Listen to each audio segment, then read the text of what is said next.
asalaamu calaykum waraxmatullaahi wabarakaatu. halkani waa daalaca news channel. daawadayaal meel kastoo aad joogtiin waxaynu dalaynaa kulan wanaagsan.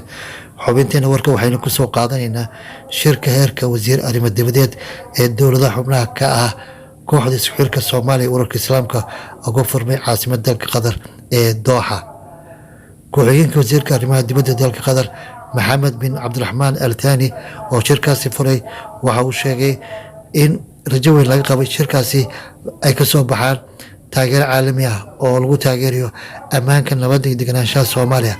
intaas ku daray in loo baahaya in la dhiso muhiimaddu ay tahay dhismaha dowlad federaal iyo hay-ado awood leh oo fulinta iyo sharci dejinta si dalka soomaaliya u noqdo dal cagiis isku taaga islamarkaana nabad ah. dhinaca kale soomaaliya waxaa shirkaasi ugu qaybgalay wasiirka arrimaha dibadda axmed ciise cawad isagoo kula la yeeshay ku-xigeenka wasiirka arrimaha dibadda ee dalka qatar maxamed bin cabdiraxmaan al thani. shirkaasi ayaa waxaa aada looga hadlayaa sidii soomaaliya loo taageeri lahaa siyaasad ahaan, dhaqaale ahaan iyo in ay soomaaliya kaalin weyn ama xoog ku yeelato diblomaasiyadda caalamka.